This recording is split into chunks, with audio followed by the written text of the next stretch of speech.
Whatever happened to the bully in your class? After years and years of being bullied in middle and high school by one particular guy, I took my dad's lawnmower in to get serviced. And look who we have here. Good old racist F-boy Sean walks up to the counter covered in dirt and oil and sweat. He immediately knew who I was. Funny thing is, I hated this dude for so long, I even had a vision on snatching him by his shirt over the counter and beating his face into the ground. I was a skinny skater punk now. Nothing was said between us during that interaction other than the services I needed. When I went to go pick the lawnmower up a week later, he asked me to step outside. In my mind, I'm thinking, this is it, I'm going to pummel this dude. He lit up a cigarette, and for about 15 minutes, apologized for how he treated me in middle school and high school. He told me about how he was brought up, and he's never been as tough as he came up. After high school, he went into the military and was forced to work with other races. He even explained that his hatred towards people that weren't white faded away because of the Marines. He said he had been effed over more by his own race than others and started to think about his own ideology. He is a humble guy now, with regret, but is man enough to admit his own faults. We shook hands and even hugged. I haven't seen him in about 10 years, but if I do see him again, I'll still shake his hand. You know, ideally you wouldn't have to join the Marines to no longer be a white supremacist, but unfortunately some people grow up in the wrong household, and that's all I know, so good on him for challenging his own ideology, and good on the writer for forgiving him. Look, there's growth to be made everywhere, alright? And we appreciate that. It's like Sully from Uncharted. Nate, we don't get to choose how we start in this life. Real greatness is what you do with the hand you dealt. Greatness being just a decent person in this analogy, of course. Story 2. The autistic kid beat him in Spanish class within an inch of his life, flipped over the desk, picked this dude's body up and slammed him, kidneys first, into one of the legs. Johnny was just your normal, happy-go-lucky video game fan. We went to see the original Mortal Kombat movie in theaters when it came out. It was my second movie-going experience. I was just a newly transplanted immigrant, and Johnny was the only kid who didn't pick on me. He was cool. Johnny was heavy-set with glasses. Juan was a gangbanger. Real nasty-looking dude. He and his friends were pretty terroristic. In retrospect, I'm sure Juan had a terrible upbringing because he took it out on everyone around him. For months, he kept picking on Johnny. Months. Juan was a scary guy, and I had gotten into my share of scraps, but I wanted no part of this guy. This abuse went unchecked. Juan broke John's glasses, and it was just persistent. I don't remember all of it, other than Johnny just became more and more reclusive. With time and time again, he was always bruised in some way, shape, or form. One day, in Spanish class, Juan said something to Johnny about his mom. This was before the bell rang for class to start. This was the final straw. I remember John letting out this guttural, primal scream and lunging from his desk towards Juan. Johnny began hammer fisting Juan all over his head, his shoulders, arms like effing Goro would in MK, just unleashing everything he had on his a-hole. There came a point when Juan looked out of it, like a limp noodle, and that was when John, still possessed by this unrelenting rage, flips the desk over and underhand flips and body slams Juan into one of the legs of the desk. Juan let out this horrible cry of agony, and that was that. The teacher walks in, they call the campus police, and the rest is a blur. I don't remember what happened to John after this, as I never saw him again. But I do remember hearing from an acquaintance back several years that Juan was in jail for aggravated robbery. Guess he didn't learn his lesson. Thank you, Johnny, for being a friend and for not judging me while I learned the language here and adjusted to my new life. I hope all is well with you. Story 3. Oh, I have the best one for this, guys. Promise. So my bully was a guy. I'm a chick, and he was relentless. From kindergarten through middle school, peaked in middle school. He would stick his leg out and trip me when I would walk by, then laugh. Crap like that. He annoyed everyone, imposed on your personal space, would tell lots about me to others so they would not like me. It really bothered me deeply because I couldn't understand what I had done to have someone so adamant about humiliating and hurting me publicly. Well, after middle school, he disappeared to some other school, and I slowly repressed it all and forgot about him in my active thoughts. Then I get my first apartment with a friend and a real job, and I'm going to college. I'm sitting on my new couch in my new place watching To Catch a Predator, like everyone did back then. Next up on To Catch a Predator, and I hear his name. I hear that idiot's name, and there he is, walking in to meet an underage girl he has a very disgusting text convo with. I couldn't believe it. I stood up and screamed aloud. I felt so vindicated for the feelings of hatred and inability to forgive him as a younger girl. Justice was served! Story 4. My elementary school bully in South Korea, for context, continued being the bully till high school. Somehow he ambushed and beaten this untouchable student while he was alone.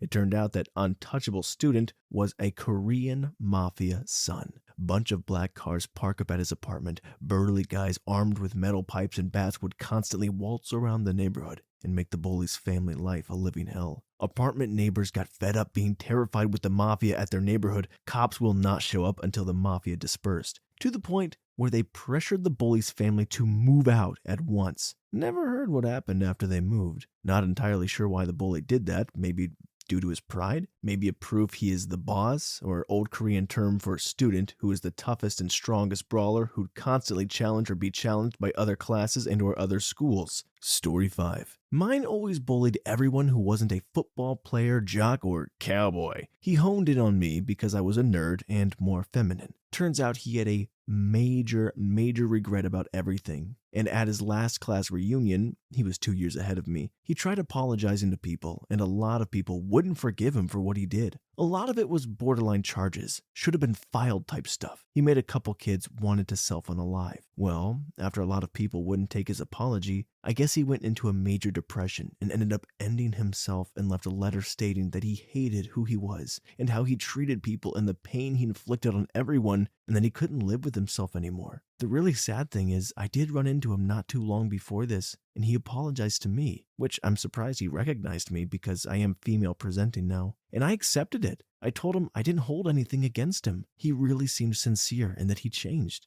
But I understand how some couldn't forgive the trespasses he made upon them. It's just sad all the way around. This is why everyone just needs to be nice to everyone, even if you don't like them, like what they do or whatever. These stories always end in unnecessary sadness or end of life. That's sad, man. I mean, we don't know what he did, but obviously it was enough that it still haunts his classmates and himself. And it just sucks because he's a kid, right? He's probably 16, and whatever it was so rough that he could never move on all these years later. So much so that it's ruined their lives and his own. Story 6. The worst one I've ever met in my life never exactly had his own comeuppance. His father was wealthy from being the assistant harbor master in one of the largest fishing communities in the country, so he never exactly had to work. From what I've heard, he lives off his family's wealth while being a hobbyist photographer. His parents did get divorced and his drug-addicted mother passed away. Another little monster who was a year older than me died at 21 when he fell off a 200-foot cliff while hunting with his girlfriend's family. This kid who tormented me nonstop at Boy Scout camp enlisted in the Army, was injured, and is now partially paralyzed, living a secluded lifestyle under his family's watch. The Boy Scout bully's close friend, who was very antagonistic, was busted 4 years ago during an FBI dark web sting operation for trafficking drugs. He's awaiting sentencing. Story 7. Got a girl pregnant, then the cops came because turns out no one's surprise, he was beating her and the kid. Then got another girl pregnant and married her, rinse and repeat with the beatings and the cops. Then surprisingly became a born-again Christian, got another wife and another kid, then got arrested again because he was using the Bible as a way to justify beating both of them.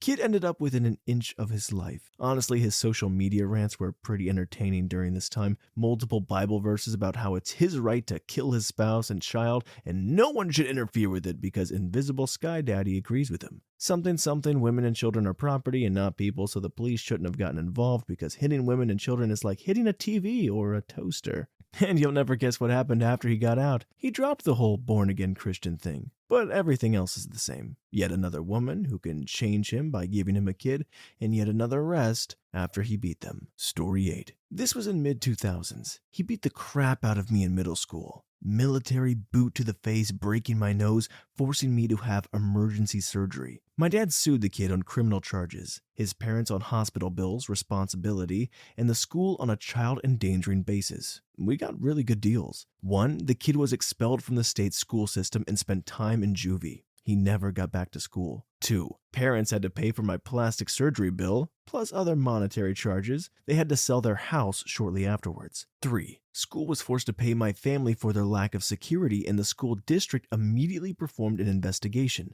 finding out several irregularities. They had to pay fines that made them operate in red numbers for a while. The school doesn't exist anymore as of now. When I was in med school, like 8 years after all this happened, I was walking out the hospital when I decided to buy loose cigarettes. and some candy from the street vendor. He said my name and looked me right in the eyes. It was that dude. We both stayed in shock until my friends called me and I had to leave. When I finally got in the car, I bursted out laughing in disbelief and a weird sense of karma. Story 9. I was lightly bullied in 6th grade by this kid who had so many behavioral issues that they wouldn't let him advance to the next grade, even though as far as I know his grades were good enough. Once in 8th grade I saw him in a 6th grade line and openly laughed at him. The teacher didn't even say anything. He ended up stabbing a kid with a plastic fork at lunch, a 6th grader, when he was the age of an 8th or 9th grader, and either got expelled or kept doing crap like that until he was old enough to just drop out. I haven't heard a thing about him since. Edit. Actually, now that I think about it, he stabbed the kid with a normal fork, and this incident caused the district to switch to plastic, which is weird because I feel like plastic is equally stabby, isn't it? You could even break a plastic spoon and stab someone with the sharp part. Can't do that with silverware. Story 10. I punched him in the face. Just once, made him cry like a female dog, and I became the school hero. Teachers even thanked me. The kid was a nuisance. No, not, and then everyone clapped. I'm serious. Literally everyone hated this kid. His friends just hung out with him because he had a nice house and a lot of cool stuff. He was super annoying and treated everyone like total crap. I spent my time in ISS, in-school suspension, slowly acquiring candy bars and thank you cards from teachers who'd heard who did it. The thing is, everyone feared me too, but that's because I was actually scary. The goth girl, you know? I got told later by my history teacher from the previous year, I was wondering when you were gonna kick that little idiot's butt. Apparently people knew like that chick's gonna get effed up one of these days. The bully in question cried like a female dog. You think you're cool because you just punched me? It was glorious. The set-off. A year of his bullying before, and that day he'd thrown a sandwich at me. That was it. All the boys started referring to me by my last name after that. In my school, it was a symbol of serious respect. Girls didn't get that, but I did. I still feel like an effing queen. Story 11. I beat my bully up twice. I was in 8th grade. He was in 9th. And was supposed to be in 10th. The third time he came up behind me and pulled me down. I was stomped with LA Gear hiking boots, awoke in nurse's office bloody and bruised. He was expelled. Few years later, he went mental and began firing up empty homes till he was caught. I moved out of the area and returned time to time, eating at my favorite spot. I was leaving after eating a bomb carne asada burrito with avocado with horchata. When I was done, walked out, and my bully, homeless man, asked me for change. Few years later, moved out of the state, returned, and was back at my favorite spot. Sat in my car for a minute afterwards, and sure enough, he was still begging for money more than 10 years later. You throw food at my younger sister? You F around, and you find out. I took a beating and got knocked down, but I get up again. Let's go, Chumbawamba. Story 12. I'm from the Philippines. Back in high school, I have been bullied by, let's name this guy Ryan. He made my life a living hell. He was the typical bully, arrogant, cruel, and always on the lookout for someone to target. He seemed to take pleasure in tormenting others, and I unfortunately became one of his favorite victims. Ryan made sure I never had a moment's peace. He'd mock me in front of my friends, spread rumors about me, and belittle me whenever he had the chance. His actions left me feeling isolated, anxious, and constantly on edge. I couldn't wait to escape the nightmare that was high school and move on to better days. Years passed and we all graduated, each of us heading our separate ways. Little did I know that life had a way of balancing the scales, and karma seemed to catch up with Ryan. As I heard through the grapevine, Ryan's post-high school life took an unfortunate turn. He couldn't sustain the same level of bravado and cruelty that defined his high school persona. His toxic behavior alienated potential friends and even family members. Slowly, he became isolated and withdrawn,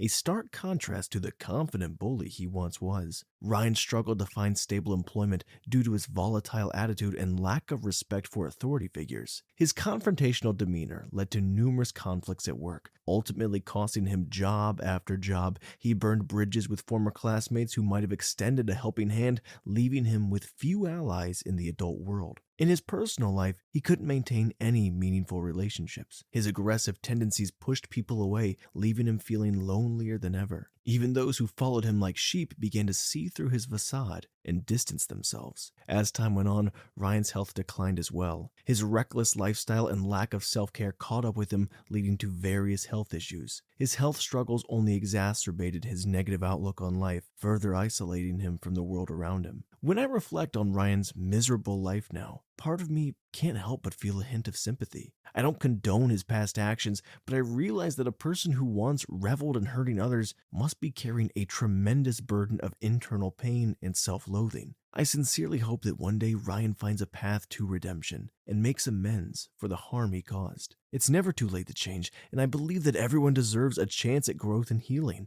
As for me, I've moved on from the pain of high school and found my own happiness. I'm surrounded by supportive friends and have built a fulfilling life fueled by empathy and kindness. The memories of my encounter with Ryan serve as a reminder of the importance of treating others with compassion and understanding, no matter how challenging it may be at times. Story 13. Ran into them years and years ago that a friend invited out to a group event. They tried to talk to me. They pretended to be nice, but definitely tried to sneak some stuff they used to say into the conversation to remind me exactly who they were, and I told them something along the lines of, "You're kidding, right? You were horrible to me, man. Go away." The bully and their sister were awful to me for years. It was actually some seniors, some of the popular kids in my class. I was a sophomore, it was an elective, who were nice and taught me how to not care about what the bully and the bully's sister said to me and feel better about myself. I was never friends and I never hung out or anything with those seniors in my class, but those couple of guys and girl made a huge difference in my life. They made me realize I can just be happy and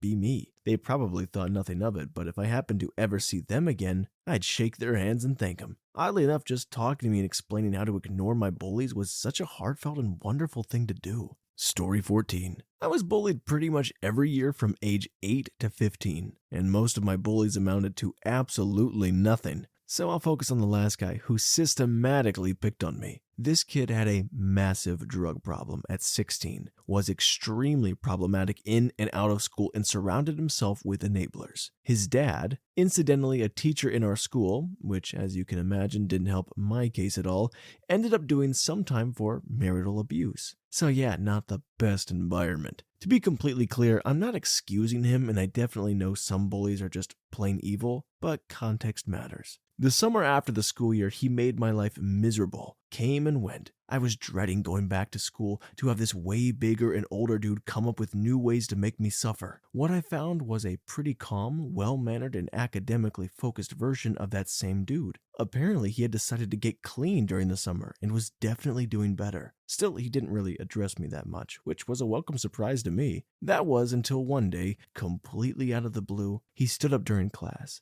asked the teacher for permission to speak, and told me in front of all of our classmates that he knew he had hurt me a lot, and he wasn't going to make any excuses, but apologized profusely. I was kind of mortified, so I just accepted it and moved on to get it over with, not really believing it, but in time we actually developed a small friendship that lasted for a while. We lost touch as we grew older, but last time I saw him, he was working a pretty sweet job and about to have a kid. Dude actually became a decent person and made a nice life for himself, and, as I gather, others. There's no erasing that final year of bullying when he actually made me fear going to school every day. I can't stand bullies, and they can definitely create everlasting trauma for their victims. But as much as high school didn't end up defining me, it also didn't him. I'm glad he became better, and I hope he's still doing okay. Story 15. I had a group of bullies in middle school. The ringleader of the group went crazy one day and started stabbing people in the lunchroom with a fork, starting with himself. I wasn't there, but I heard he stabbed himself over and over in the leg, and when a teacher came to check on him because he was bleeding, he started trying to stab other people as well. There were no serious injuries, but that was enough to get him removed from the school. It was also a reoccurring thing with him. After one of the times he'd beaten me up, we were both in suspension, and he had to be sent to the nurse's office because he had brought a stapler to school, opened the handle, like if you were attaching stuff to a wall, and then smacked himself in the head with the business end of it until there were staples literally embedded in his bleeding scalp. Once he was gone, most of his group of friends just stopped coming to school. One did keep coming, and he continued to give me trouble for the rest of 8th grade, but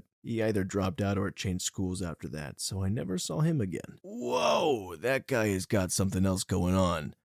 Would it make you feel better, though, if your bully was also bullying himself in that capacity? Gives himself a swirly, yanks his own underwear up. Story 16. Failed out of school, took his GED, failed out of community college, worked at Burger King for a few years, then got fired for stealing cash out of the register. Went on and off through various jobs and kept getting fired. Then, in the late 90s, he found trading. Turns out he had a mind for it and eventually took to trading equity options. This was back in the day when arbitrage opportunities existed for days at a time. Now they disappear in seconds, if that, because no one understood the math. But he did. He made millions of dollars in a few years and started his own proprietary trading firm, which is basically a hedge fund but with his own capital. Got someone to write some software for automated trading, and now he's probably worth several hundred millions of dollars, has a fleet of cars, a gorgeous wife that he's been with for like 20 years, a son who is a genius and is wrapping up college at the age of 16. Plus, he's handsome and tall. Used to smash my face into the toilet water once or twice a week for 2 years. I still have issues going to the public bathroom. Life can be unfair. Oh, that sucks to keep tabs on him, waiting for him to fail and just watching him continue to succeed. It's like that Chris Rock joke. They say what comes around goes around, but for some people, it just keeps going around. Story 17. Okay, story time, but I promise it's worth it. He was a star high school football player, super athletic, very attractive. We went to a super small high school in the middle of nowhere, so we interacted every day. I was jealous of him. He got a lot of attention, always seemed surrounded by company and girls. Felt like he picked on me constantly, so we fought a lot. I was the editor of our school newspaper and a real drama geek, so it was a real nerd versus jock kind of story. Then one day, my dad comes home from work, looking real confused. He asks me if there's any reason why the bully's dad might have reached out to him and wants the four of us, me, my dad, bully's dad, to meet at a restaurant and talk. I had no idea, but I knew my dad had my back. So I was like, well, fine, let's see what's up.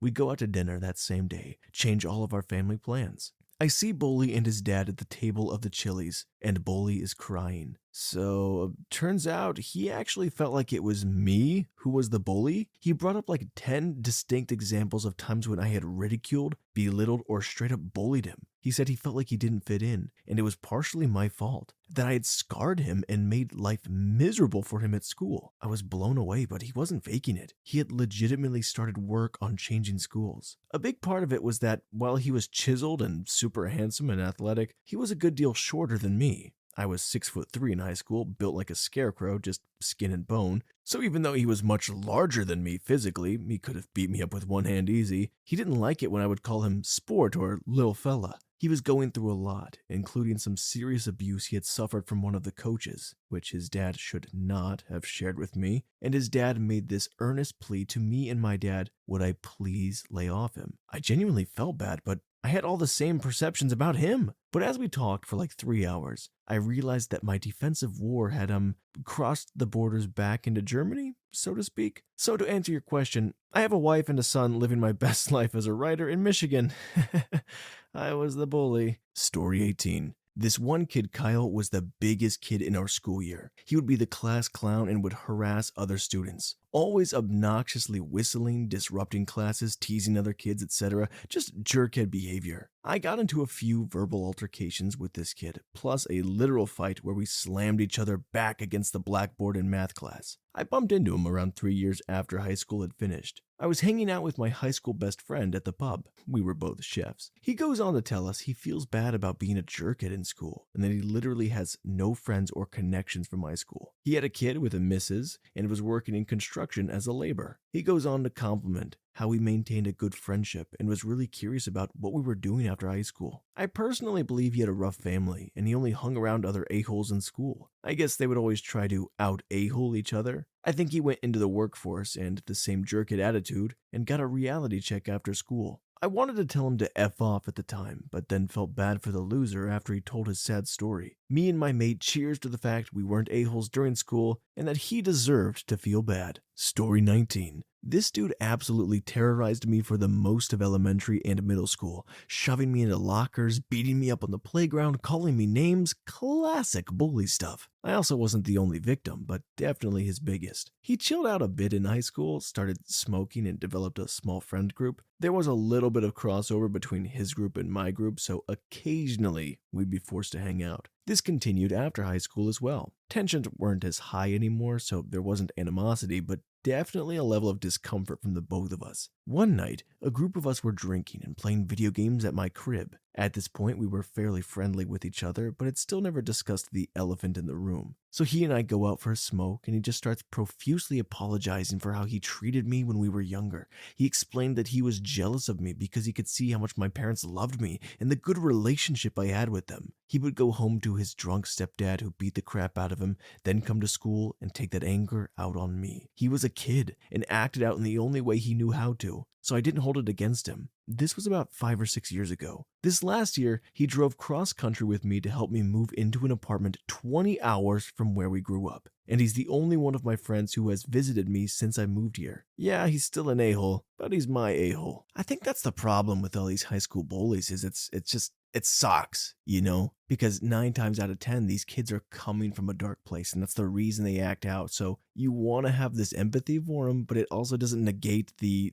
damage and the trauma that they inflict on everybody else. So you just kind of got to hope that when you do come around, if you do, that the people that you hurt have some sort of grace and are willing to forgive you. Story 21. Oh, a story I can share. I was bullied pretty extensively from elementary school to high school. Middle school was always the worst, mostly because of this one person who I'll call Darren. He was, like me, a mid-tier individual in the social hierarchy of the school. Not popular. In fact, none of my bullies were the popular kids. They were all right and mostly kept to their social cliques. All of my bullies were mid-tier peeps, the average folk. While other bullies hit me and put me down in a more general sense, he really knew how to get to me. With attacks on my race, income, and everything that I did. If there was something about me that I was self-conscious about, he could smell it and know the exact way to make me feel miserable about it. Out of all of my bullies, he never touched me, but inarguably did the most damage. I didn't see him after we left middle school. I attended high school with him in the 9th grade, but we didn't take any of the same classes at the same time, nor did we have lunch together. We passed each other in the halls, but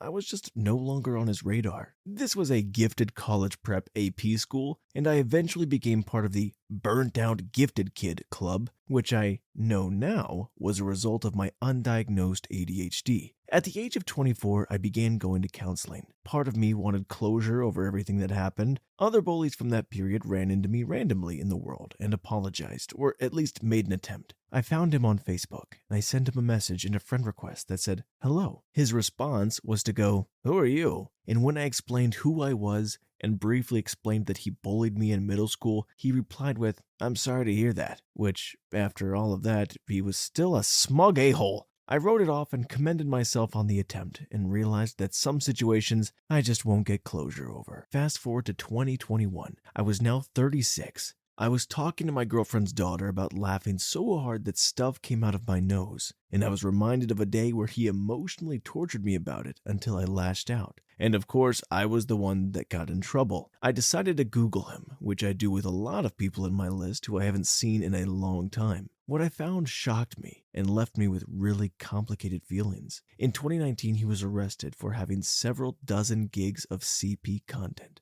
His girlfriend had found his flash drives and reported it. He also had an unregistered gun in his car and a bag of drugs. My home state hadn't legalized anything. He agreed to a plea deal to do less time for CP content, but also so the drug and gun charges would be dropped. He was to do 48 months. He's out now for good behavior, and I know exactly where he lives. Prison was not kind to him, and he looks more like a predator than he ever has. On the one hand, I'm glad that he's facing some justice for what seems to be a long-standing pattern of abuse and victimization of people for his personal pleasure. On the other hand, it was at the cost of victims even more vulnerable than I was in middle school. It's a weird sort of bittersweet justice. Story 22. He mostly got his crap together before graduation, actually. He had a big wake-up moment during a highly interactive anti-bullying campaign that our school mounted, and he was confronted with the reality that What he thought was him being a clown and acting out, being rebellious, was actually just him being a jerk and getting laughs from kids that didn't want to be singled out or targeted by him themselves. It drove him to do some serious introspection and re-examination of his friend group, at which point he realized he'd been spending a lot of time with a group of boys that didn't actually care about him or his future at all. They just liked being in a group of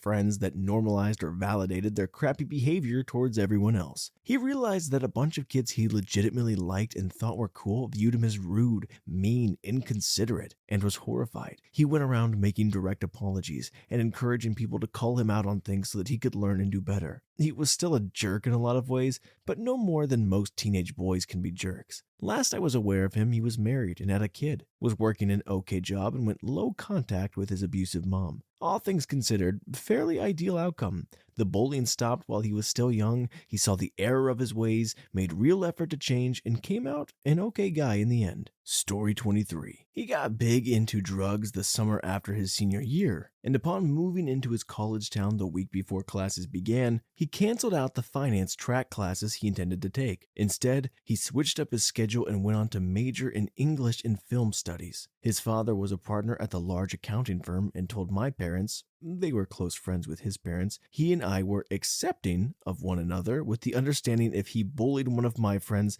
I'd F his crap up. It took some good literature to finally make his son stop being a major a-hole, but I know now it was the drugs. He's now a tenured professor of art history. I actually helped him prepare his PhD defense with some friends while I was in my last year of law school, trying to trip him up on contradictions in some of his points, and he's now a professor at a well-respected liberal arts college. Around maybe his junior year of college, I ran into him back home over Thanksgiving break at a local bar, and he apologized for how much of a jerk he was and wished that we were close friends rather than enemies growing up. I told him better late than never, and we went to his car and smoked some fat stuff, talking about our respective college experiences thus far. Story 24. I was the underage prodigy, the 14-year-old senior in high school, the uber nerd, and boy, I had a come bully me sign on my back. One committed self-unaliving. Turned out they were abused and were taking it out on others as a means of asserting power. They did not get help.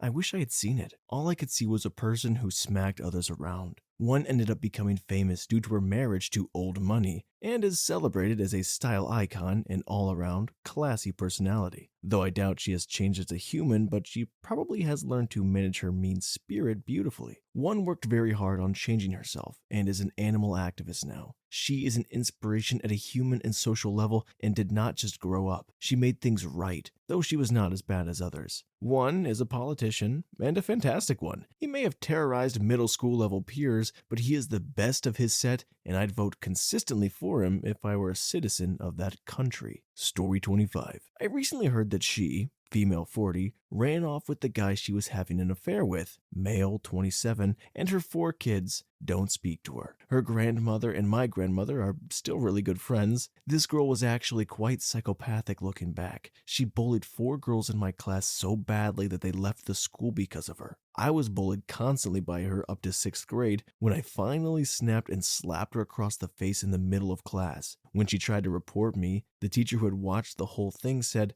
I didn't see anything. Loved this teacher so much, we stayed in contact for years after I left the school. This girl stabbed a boy through the hand with a letter opener when he laughed at her when she asked him out. She bullied my cousin so badly, he was scared to go to school. She left hundreds of threatening messages, i.e., I'm going to come to your house in the middle of the night and hurt you, on another friend's voicemail, and we were 12, and then tried to frame another girl for it. Police were called and all the girls in the class had to speak into a dictaphone so they could analyze the voice patterns because she used a voice modulator for the calls. She was discovered and got suspended for 2 days. The 2 girls most affected left the school after that. Oh, this was a fancy private school, by the way, that her grandparents had been a major donor in building it, and her dad was head of the board of directors. So funny how she never got in trouble. I also know one of her sisters and two of her cousins are no contact with her since high school. I actually kind of hope I bump into her one day so I can tell her that every time anyone has mentioned her name in the last 20 years, it's been with nothing but disgust and derision. Story 26. Ran into a popular girl who used to bully me when I was in high school at work once. Back in high school, I was a shy emo kid who had a troubled home life, so I didn't talk much. She would regularly make fun of my hair or make jokes about me hurting myself. I never self-harmed.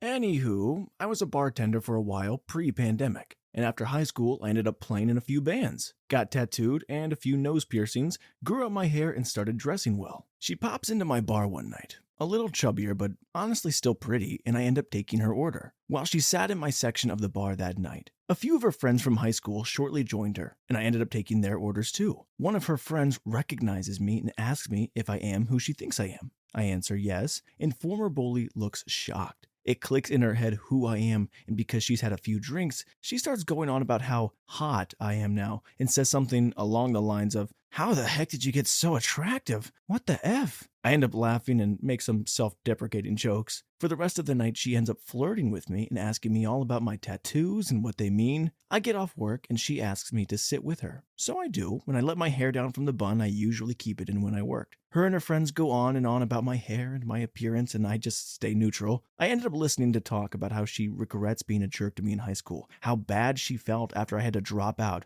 Long story short, my dad was a raging alcoholic who couldn't hold down a job, my family ended up homeless, and CPS took my siblings away. And how she was insecure about herself, so she lashed out at others. She apologizes to me and asked me if I'd ever want to hang out sometime or get dinner. I accepted her apology, but respectfully declined her offer and let her know my girlfriend wouldn't like that. She got really sad and said, "Of course you have a girlfriend," and she soon got up and left. I think she was crying. I felt really bad. Story 27. I was 5'0" 100 pounds, soaking wet, and tried to pick fights with everyone. He was racist, homophobic, and openly insulted everyone around him, even those who were supposedly his friends. The funniest part was that he wasn't even popular. Everyone, and I mean everyone, hated his guts. In freshman year, we took the same bus. He would openly call me a fat guy, female dog, and whatnot. I was too self-conscious to do anything about it. The worst was when he purposely sat next to me one day. He tucked his head into my neck and called me sweetheart. He then started bringing his hand up the inside of my thigh. Finally, my stop came and I basically lunged for the door. The name calling continued for me, but I didn't get it as bad as other kids anymore. In my senior year, one of the kids in our classes was tall, queer, and black. So naturally, this bully decided it was his life's work to torture him. In public, he called the kid slurs. At school, and no adult did anything about it. It finally stopped. Somewhat when they were close to fighting in our cafeteria, which was admittedly hilarious due to the kid being 6'6". After that, the bully stayed to himself, looked miserable, and never even graduated due to failing the only required class, English. We were actually in the same one, and it was so odd seeing someone who tormented others be so self-conscious when it came to reading aloud or presenting in front of others. A few years later, I got sent a video from a friend that showed the bully and his dad calling a guy racist slurs. His dad lost his high-paying job and was ostracized from the community. They later relocated to Alberta. I know you're probably not on here or will ever see this, but from the bottom of my heart, F you, Jake. Story 28. Last I knew, another classmate sent me his mugshot, and according to public record, he has been in and out of jail many times for petty crimes and is addicted to numerous drugs. I am a social worker, so I naturally have empathy and compassion for people, especially those experiencing addiction and the in-person system. I wouldn't wish that on anyone. However, this man, as a boy, quite literally ruined my life as a kid. He bullied me mercilessly, and by sheer dumb luck, we ended up moving 2 doors down from him. He used to come to my house, harass me at school, call me fat, and make fun of me loudly in front of everybody. No one ever did anything about it. And when I cried, he made fun of me for crying and said I was disgusting. Adults told me, "He just has a crush on you." It completely shattered my barely existent prepubescent self-esteem, and I struggled with weight and body image for my whole life. I'm pretty effing hot and successful now, so I guess I get the last laugh. But man, kids can really be effing brutal. I pity the parents of any child who tries to pick on my daughter. I can't wait to stand up for her in the ways that I never got. Story 29. I usually don't respond to such stuff, but here it goes. He voluntarily messaged me on LinkedIn, of all the places, after 20 plus years. He works in a small firm, making 12 to 13 grand per year in Asia. I acted like I did not recognize him and asked who he was. He brought up the episode episodes to remind me. I still feigned ignorance. He felt bad I didn't recognize him, and it felt good. I was a super low self-esteem kid in high school. This skinny mother effer 5 foot would try to hit me, 5'11", and would verbally abuse me all the time. I was afraid he would die if I hit him back, and I was taught extreme non-violence in my house, and that didn't help. He wasn't a physical threat, but the verbal abuse and bullying did a number on my psyche growing up. I still follow radical nonviolence. Me? I made almost $500,000 last year, and 1 billion people use my designs every day. High probability you have my design in your hand, reading this right now. Yeah, please don't bully others. Have empathy. Story 30. Expelled in year 3. Did not re-enter school until she would have been in year 10. She was vile, but she didn't deserve to be abandoned by the school like that. They were supposed to get her into a support group or something, but they just completely ignored her. Her younger brother was still in school too, so it's not like they had no way to contact her parents. Last I heard, she stole a bunch of things from her mother's house.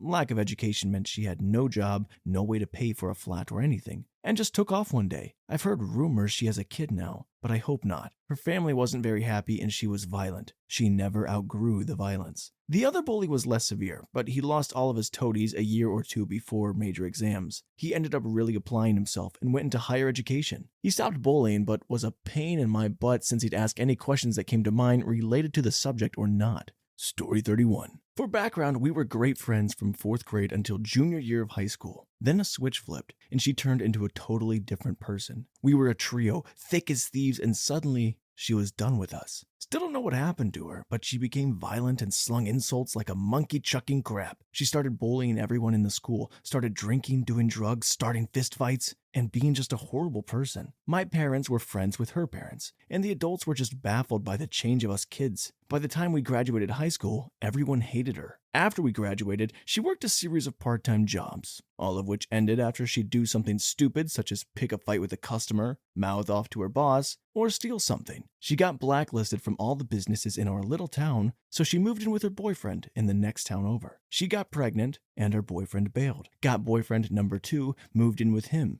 had baby number 1, and ended up pregnant again super fast with boyfriend number 2's kid. This boyfriend didn't last either because he got arrested for drug trafficking and was put in jail. She had baby number 2 and had both kids taken away temporarily by CPS because she popped positive for hardcore drugs, the needle kind, while giving birth. Her mom received temp custody of both kids, and she had to do rehab or something and got clean so she could have her kids back. She moved in with her mom and all was going well for a while. Then she met boyfriend number 3, who was a hardcore drug user, and he dragged her back down. No surprise to anyone, soon pregnant with baby number 3. What did surprise everyone, boyfriend dropped to one knee and proposed on the spot. They slowed down on the drugs, started getting clean for the kids and for the coming baby. She had baby number 3. Fiance was ecstatic. He became dad of the year to all 3 kids. They got married and grandma took the grandkids for the wedding night. Their marriage lasted less than 12 hours. They decided to celebrate that night and did a ton of drugs, which caused the husband to overdose at some point during the night. She woke up that morning with him dead beside her. A few months later, her mom had a heart attack. After this, I don't really have accurate information about her because her mom was the one who kept us updated, but I know she moved into her mom's old house and is raising the kids as a single mother. I know she got a job at a local hardware store and has kinda cleaned up her act. She looks 20 years older than she is. Story 22. A girl that sat behind me for all 4 years of high school was considered one of the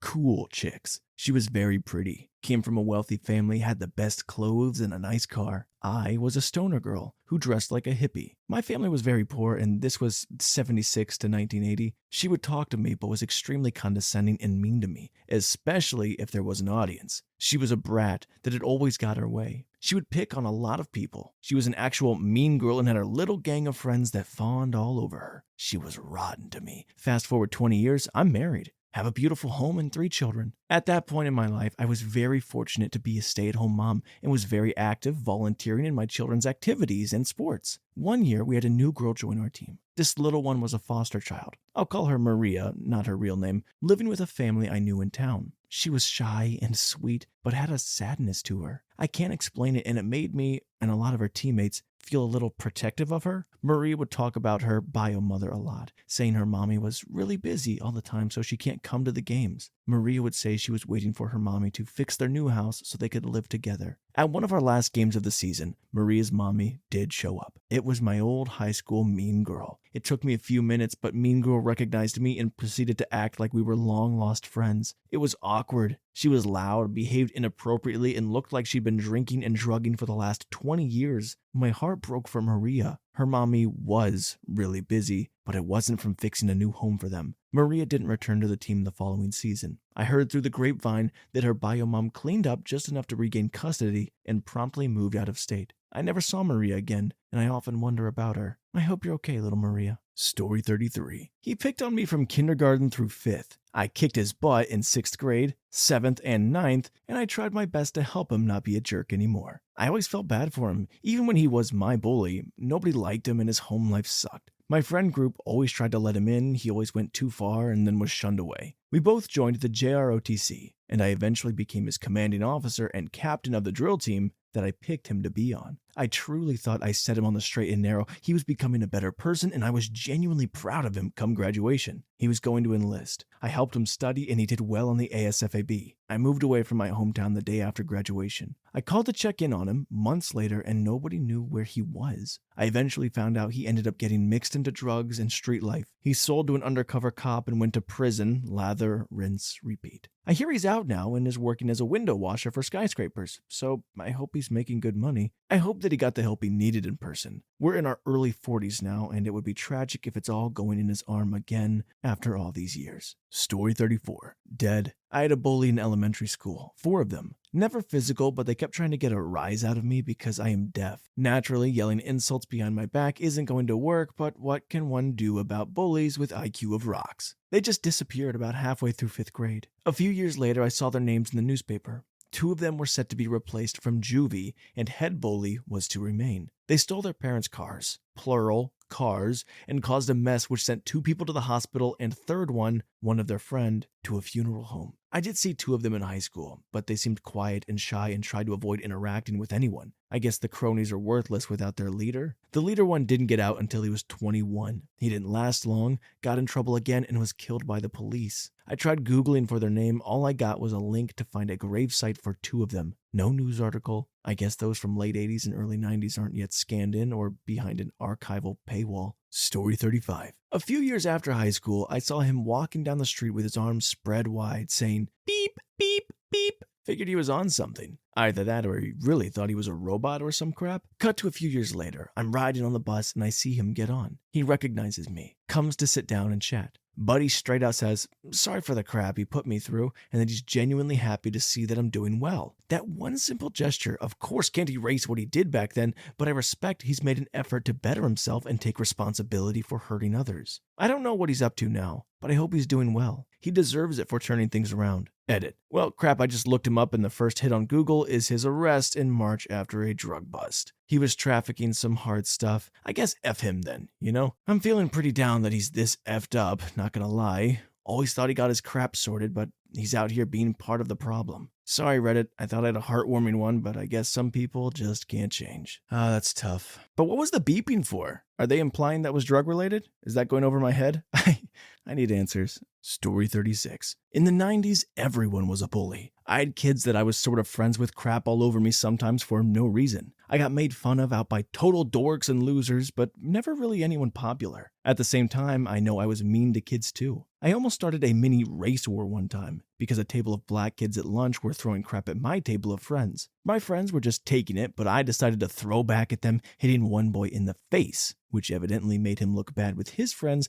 and subsequently meant he had to fight me to redeem himself. I once saw the closeted gay kid make fun of some other kid's outdated clothes. The bullied kid freaked out and just started screaming every bigoted word he could think of at the gay kid, becoming the bully himself and making the gay kid cry. A rumor about a girl getting an abortion went around school. Some kid made fun of the suspected girl to her face about getting the abortion, reducing her to tears. A few minutes later, her boyfriend comes through the hallway, grabs this guy, and beats the absolute crap out of him. The thing is, he grabbed the wrong guy and beat up one of the nicest kids I knew at school. There was an Asian girl that I thought was named Kitty because everyone called her Hello Kitty, and I didn't know it was a character. What happened to the bullies? They all went on to live varying lives, because everyone was a bully. The romanticized 90s people are nostalgic for in media today, and it's an effing lie. The 90s were a cruel crap show. A lot of the people lamenting those that bullied them at school were probably someone else's bully themselves. If we have anybody listening that went to school in the 90s, can you confirm? Were all the bullies quite sitcom-esque?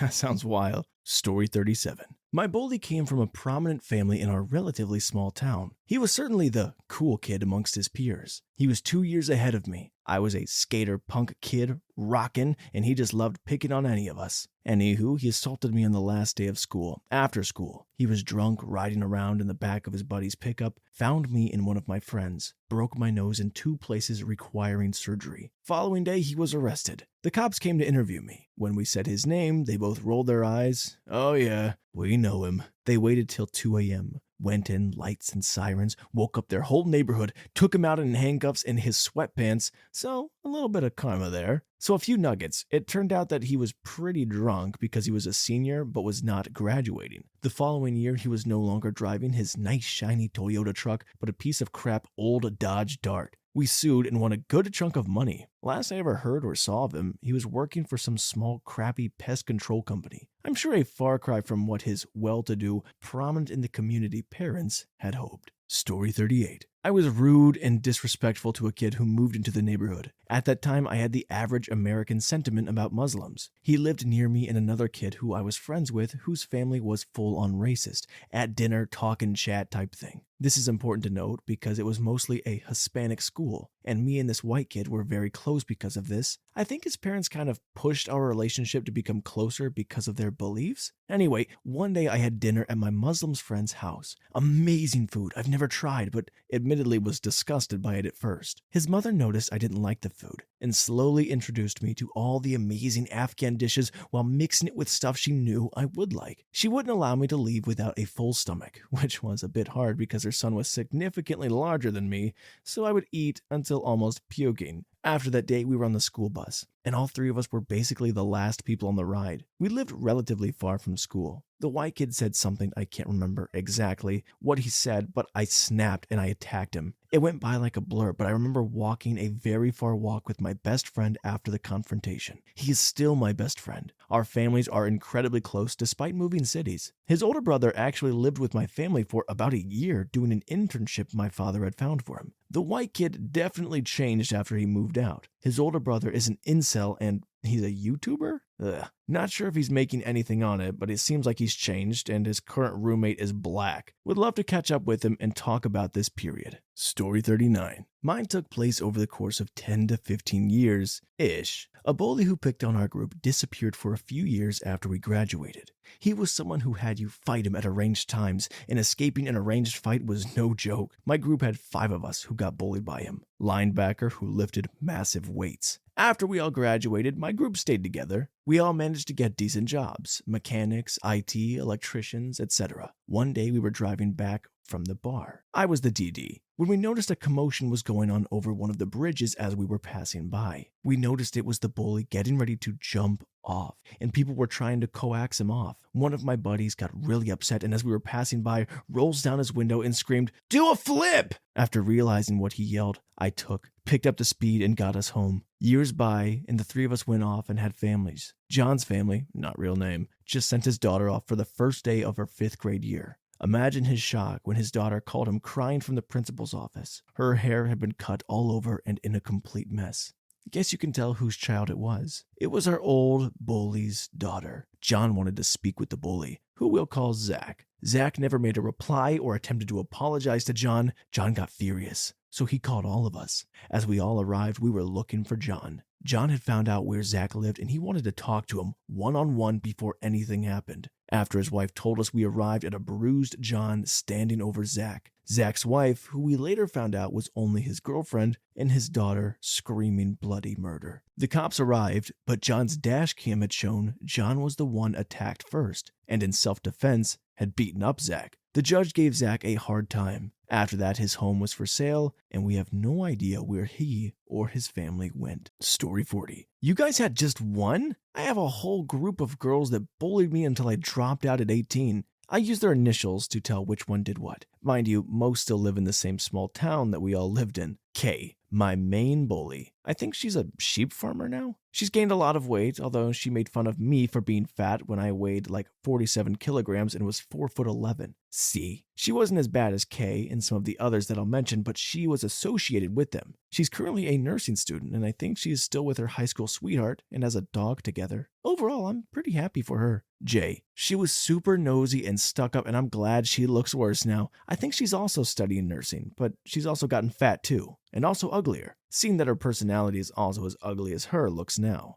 B, again, associated with the group, but I think she's in university, and I'm not sure what she's studying, but again, I'm happy for her. Never really had a problem with this girl. S, only difference I see with this girl is that she's not wearing braces anymore. Don't really know much about her, but she was super stuck up and an only child. Bonus, not a part of the group, but was a bully that changed my life. N, we were best friends, and after a while she got mad at me for not going to a party, and for also being best friends with her then ex-boyfriend. I wasn't the pick-me girl or anything, it's just we've known each other for a long time, and I always saw him as a big bro, plus I'm gay. Then N manipulated my now ex-friends for thinking I was the bad guy, and because of that, I nearly unaligned myself. I suffered severe depression to the point I couldn't go to school. The last time I spoke to N, she tried to apologize. Not sincerely, it just felt forced, and I never spoke to her again. I think she's married to a douchebag and has a kid. To be honest, I feel sorry for the kid for having parents that were horrible to others. Because of these bullies, I currently have trust issues. But I'm much happier in life, and I'm glad I can do things that make me happy, whilst they stay in the same crappy town doing barely anything, apart from nursing. That's hard AF. Story 41. I don't know. In our class, the closest thing we had to a bully would be me, I suppose, since I kept being a little crap to my friends. Though the most bullied thing that people did was a group of 4 that kept effing calling me during our lessons. 60 calls per day for 4 days straight. I blocked them, but they just kept going. Goofy idiots thought deleting their call history would end it. Little did they know, it doesn't get removed from my end. Their parents, from what I heard, went ballistic. There's not much more to it. Wait, no, there was this little craphead that was in our class that I had forgotten about and don't have much lingering attachments to the past. Not very enjoyable, but not very memorable either. There was also this one other dude from the other class. We hated each other. I'm fairly sure the teachers made sure we were never in the same room together because we would more often than not just fight on the spot. He had an affinity for spitting on people, one which I was not very happy with. I'm not sure what he's doing right now because I don't know his last name, but with the minimum research I've made, I'm guessing swimming competitions? I don't know. Story 42. I don't really know what happened to most of them. There was a rumor that at least one of them went to prison for a while. His mom actually ran into my mom a few years ago and expressed a desire to get back in touch with me. I actually wouldn't have minded, but life got ahead of me and I never followed up. I believe another one is doing quite well for himself. I believe he became a qualified lawyer. There were 2 I buried the hatchet with, and we're now pretty good friends, though they now hate each other. One of them is doing a law PhD and has traveled to various countries as part of his education. We used to meet up whenever he was back in the UK, but that has become harder to do lately now that I've moved out of the city and have kids. The other is also doing well for himself and recently got married. My wife and I went to his wedding. There were plenty more bullies who made my life hell. I have no idea what happened to them, and I have no desire to find out. Story 43. Okay, so there was this one kid in my class when I was 14 who was a nightmare. He used to torment everyone he could, saying the meanest things he could think of. He used to hang out with the younger kids just to build trust, so he could be a jerk to them, like playing ball with them until they passed over to him, then immediately kick it on the roof of the school. And he regularly bragged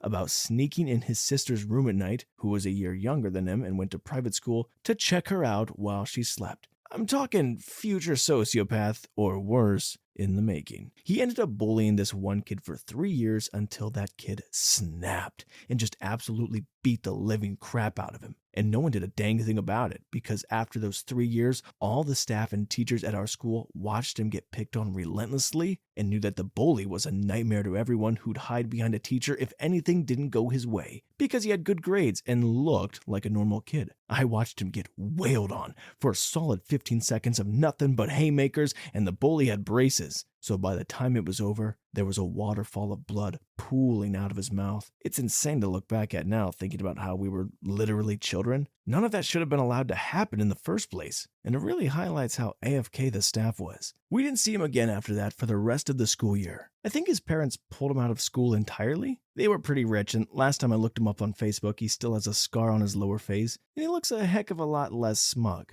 which is incredibly conflicting as a feeling. You know, I'm sensing a through line that the school staff and all the adults are really not present in most of these stories. Look, I know you can't follow your kids to school, but there's been multiple times where they tell people or the teachers and no one does a dang thing about anything. And look, I was never bullied, but I have to imagine that's pretty defeating. Story 44. Not sure where they are now, but I see them around, and I would say overall, doing positive. I feel like I was luckily able to get my revenge sooner than later. I was bullied by my peers, but also my teachers. I guess I was a burden to teach because of my ADHD. I was a skinny kid and short and quiet, and I really struggled. All throughout grade school, I was cast out and looked down on. Come freshman year, all the guys who looked down on me tried out for wrestling. I wrestled from age 5 to my senior year of high school. So at the point of my freshman year, I was already a seasoned wrestler, while they were all just starting out. It was fun, and I felt like I got the respect I deserved after that. Many of the kids surprised me and gave me the respect right after the first practice.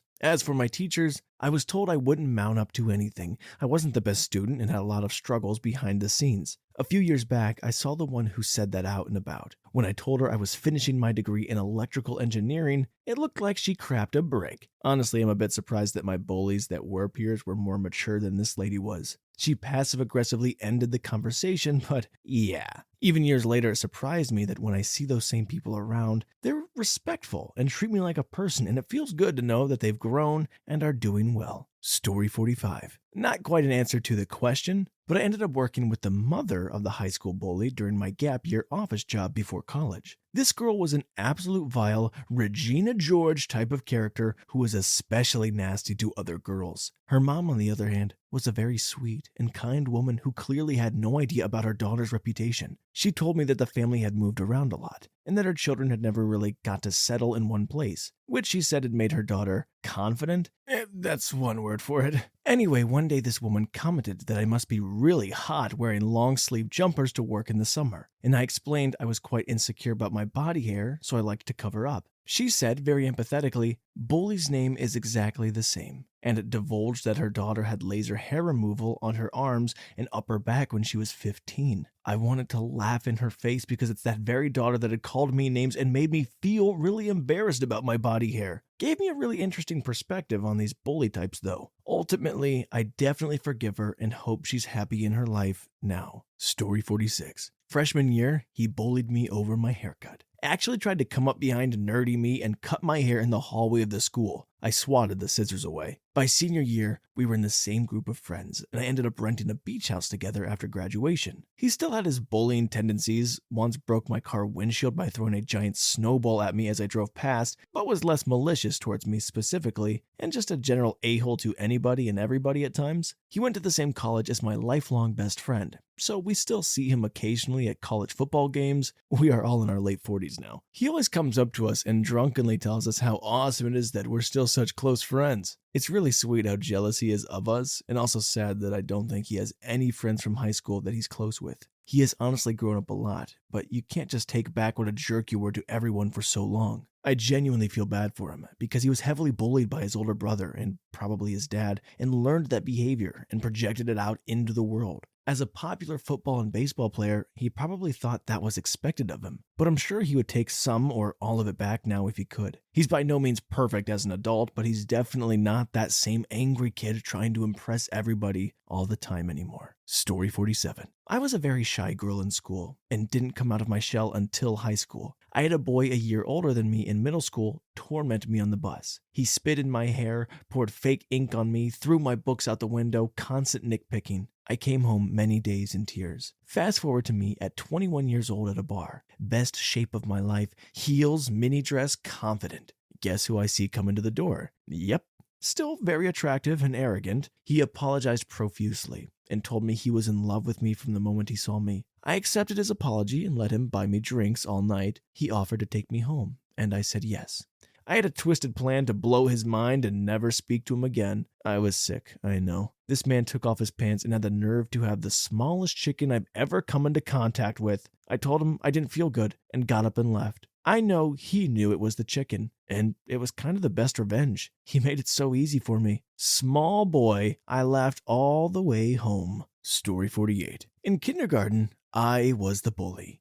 I realized this years later when I was reflecting on my friend in school would constantly keep his distance from me physically. I was kind of abusive and just didn't realize it. I think it was largely just that I had older brothers and he didn't, but we were all so very young, and I can't remember all the details of our relationship all that well. Either way, I will occasionally think about that time period and feel bad about it. And there's nothing I can do to make it better now. I don't even remember the kid's name. I was a full-on nerd by the time I was in the upper years of elementary school, and have been fine ever since, though I'm regularly aware that I have a strong and somewhat abrasive personality. I go out of my way to try and make sure people are aware I am joking, and only want people to be having fun when hanging out 99.9% of the time. I can often feel a lot of friction when meeting other people for the first time, as my personality immediately clashes with the majority of people I meet, but I can usually push past that pretty fast if we have anything in common. I still bully my friends often, more in a teasing manner now, but I try to make it crystal clear. You can push back on me and I'll shut up. This is partly just how I socialize. Story 50. In high school, we had this sniveling little crap named John. That was the principal's nephew and cousins to the most popular guy in our graduating class. He would pick on anyone he thought was lesser than him or his friends. My best friend of all time, Devin, had a mom that was the sheriff's deputy. Our sophomore year, she was murdered by a prisoner in the county jail. She was all Devin had. He didn't know who his father was. He had no siblings, no cousins, anything. After 2 months, he finally found the strength to come back to school. That jerk John found him in the hall and began to taunt him about his mom for a reason we'll never know. Devin, who was twice the size of John, tossed the turd to the ground and threw several punches to the face before he could be pulled off of him by 2 hallway monitors. The aftermath was John suffering a concussion, a broken orbital, broken jaw, and a broken nose. Devin was then kicked out of school, and John's parents pressed charges, which were dropped after Devin's grandpa paid for the medical bills. Most of the school couldn't have been happier to see John get the crap beat out of him, and a lesson learned. Yeah, but what about Devin, though? I mean, look, if you press somebody about their mom, you're going to get the crap beat out of you either way. But you press somebody about a recently passed mother? Hey, I hope Devin's okay. Story 51. I broke his eye socket. Me, male, 14 years old, 5'7", 140 pounds. Bully named Rob, not his real name. 6'1", 220 pounds, male, 16 years old. I myself wasn't your star student, but it's because I struggled with substance abuse and just never showed up to high school, generally speaking. But Rob was a jerk through and through. Basically, his deal was since he was bigger, he could do what he wanted when he wanted. I haven't had many transactions with the guy before, but I didn't like him anyway. I showed up to school just before lunch one day and decided I would grab some food and play some cards with the guys. I went to high school in the projects. No surprise, a lot of people played cards, and a lot of the time we gambled. Rob sat down at our table, decided he wanted in on the next hand. Obviously, very minimal protest from the guys. I myself just didn't care. Mind you, we were gambling, but for chicken nuggets, this was more of a friends game. Rob takes the deck and deals himself in. So we go at it. We played our hands, and as luck would have it, me and him are all that remain. I put my card down and know that he can't beat it because I know which cards have come out, and it just isn't in his cards. Get it? Rob proceeds to smile, put down a losing card, and declare victory. I was clearly agitated by this and proceeded to say clear as day in the cafeteria, "No, the F you didn't, you fat crap. We just watched you lose." Rob says no, he won, and no one will say otherwise, and he proceeds to look at the guys, who seem shook with fear. I, on the other hand, am too sober for this, and was ready to cave his skull in. Rob proceeds to announce loudly that if I wanted to do something about it, then I would have to see him after school, and proceeding to shove his face with my winnings. To which I replied by laughing and saying for him to not be late. School did not end for another 2 hours, but by this point I was over it and needed something to relax. So I went across the street to the deli, got myself a beer and some smoke, and walked my butt back to school and sat on the front bench and waited. By the time the kids started rushing out, Rob was nowhere to be seen, until someone pointed him out to me, going out the side exit. I promptly proceeded to go after him. When I caught up, I started egging him on immediately. "Oh, what happened? You running, you coward? Come on, let's effing go. Put your hands up." Rob was doing his best just to walk away from this, but I was not having it. I ripped his book bag off of him and physically put his 2 hands up for him, after which I punched him in the eye and watched the blood pour. Rob quickly falls to the floor and struggles to get to his feet to get away. I was satisfied, and I lit a smoke. My friends and other students had gathered and were all relatively quiet, which was unnerving, and I decided to get the F out of there before the cops show face. The following day, it was questionable whether or not to go to school, but I decided to show up, on time even. Surprising. What's not surprising, though, is that when I get past the metal detectors, 2 cops walked up to me and grabbed me. They proceeded to take me to the principal's office where Rob also was. I was already planning my escape because I was not about to go to jail over some jerkhead that deserved it. My principal, Miss Marina, not her real name, gestures me to sit, to which I arrogantly replied, "I will stand for this one." The cops didn't like this, but my principal knew me and I knew her, and she said whatever. She asked me to tell my story and said that everyone would sit quiet. I said sure, and proceeded to tell her everything. When I was done, she looked at Rob and asked if what I'm saying is true, to which he said, "Yes, it's all true." I was shocked, but didn't utter a word. I thought he would retaliate, lie, make this my fault, sue or something. No, nothing. He then looked to me and said, "I'm really sorry," and put his hand out for me to shake. I slowly took it, not trusting a single thing around me. I slowly looked around and said, "That's it then. I'm going to walk out that door." My principal put her head in her palms and said, "Yes, get out of my office." I walked out of this office, not in handcuffs, surrounded by more officers and security guards than I knew what to do with, and they were all so angry at me. I took one look at the principal and said I'm taking the day off, walked past the madness in front of me and walked to my car. The most noble experience I've ever had. Story 52. I need to set up a backstory first. I was always a weird kid, so I was often shunned and bullied. I was also an only child. Eventually, my mother remarried, and I got a stepdad with step-siblings. An older brother by a few months, and an older sister by a few years. The step-siblings lived with their mom and their new stepdad, while I lived with my mom and my new stepdad. We were cool with the older sister, but my older brother absolutely despised me. I was never a violent person, so when he'd start bullying me, I wouldn't really stand up for myself. Over the years, we learned to keep a distance and drifted apart, but there were shared parts of our lives we couldn't avoid. Shared family, some shared stuff, shared class in school, and shared friends. I did my best to keep my distance, and it's been 15 plus years since we've seen each other. We're now both adults with our own lives. I know that the reason why he resented me was because his family broke apart, and then I came along with my mom and lived with his dad. That must have been really painful and difficult to deal with. And the fact that I was a weird kid and I was a single child that needed to learn to live with siblings did not help the situation either. I was always that one kid that had just one, maybe 2 good friends. He was the popular kid that made friends with everybody. We were, and still are to this day, very different people. Eventually, years later into adulthood, we talked over the phone and aired some stuff out. He felt bad for the way he treated me, and I felt I should have done a better job of being an easier, more communicative, and supportive person to him. And of course, I let him know that I don't feel any anger or resentment towards him in any way, and that I'm truly sorry for any way I have hurt him. I feel like we're on good terms now. We drifted apart for the most part, but I do intend on catching up with him sometime. He was going through a lot back in the day. Won't get into the details, personal stuff I'm sure he wouldn't want me to tell anyone, and he had to overcome a lot of personal stuff he had to do with himself. He managed to turn it around though, and frankly, I couldn't be more proud of him. All I wanted is for him to be at peace with himself and his life, and it seems he managed to get there. He has even managed to become a huge force for positive change. He works hard to improve the world and people, environmental, ethical stuff, etc. Again, I want to avoid specifics.